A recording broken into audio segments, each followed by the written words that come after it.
So what does the rest of the 2023 housing market look like for the balance of the year? What are the common trends that we can expect to see with regards to the supply of homes, buyer demand, again, for the rest of the year? And with interest rates more than doubling this past year, will home prices continue to rise or fall? Well, that's exactly what we'll be looking at in today's Ventura real estate market.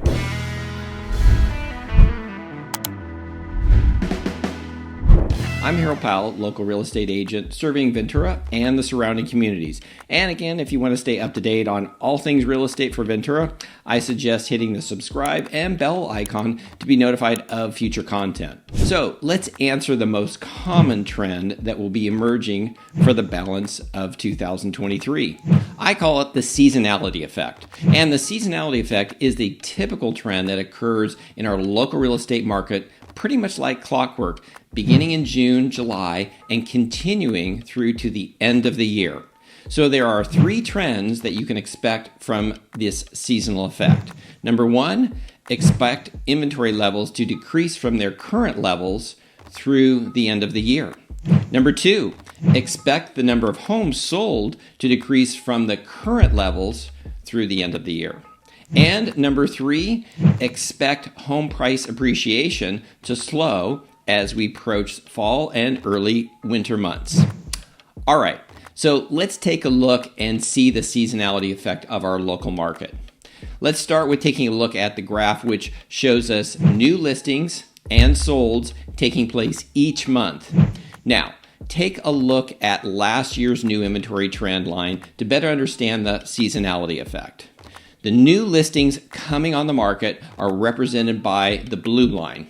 Now you can see that the number of new listings from last year is a steady decline from the end of June 2022 all the way until December 2022. And last year was a pretty sizable decline of new listings coming on the market, which started at 1,007 in June and declined to 283 by December. So let's move on to this year starting in June of 2023. So the big difference is that our starting point is lower than last year at 644 new listings for June. So July is lower, and August, which doesn't show up on the trend line yet, is lower than July at just over 400 new listings for the month.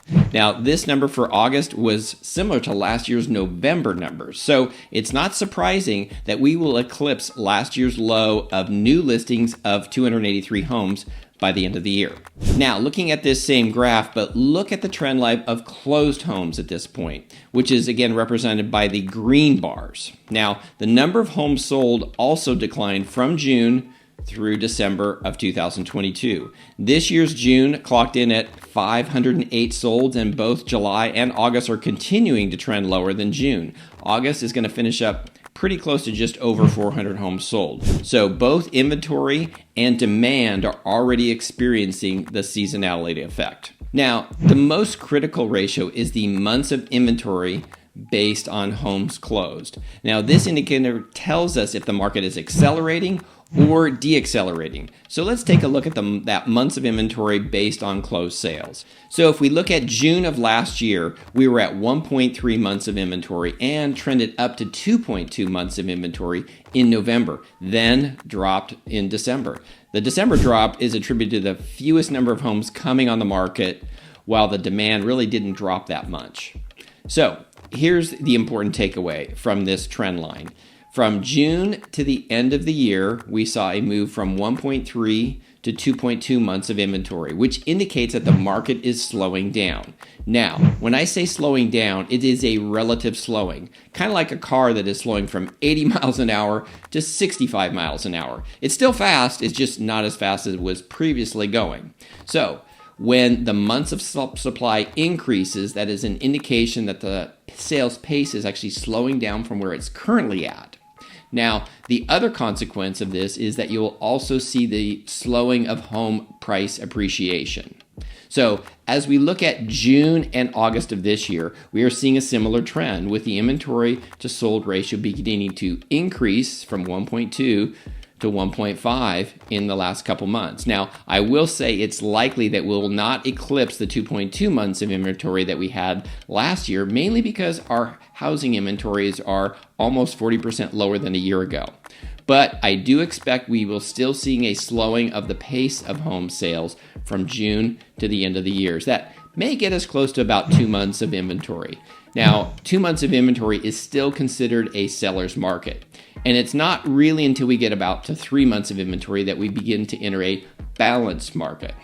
So let's talk buyer and seller strategies or takeaways. Now, one strategy is for sellers over 55 and considering a move within California. You can actually transfer your property tax to the next property, which can be a huge savings. So if you want to know more details about how this works, I suggest watching my video on property tax transfer in California.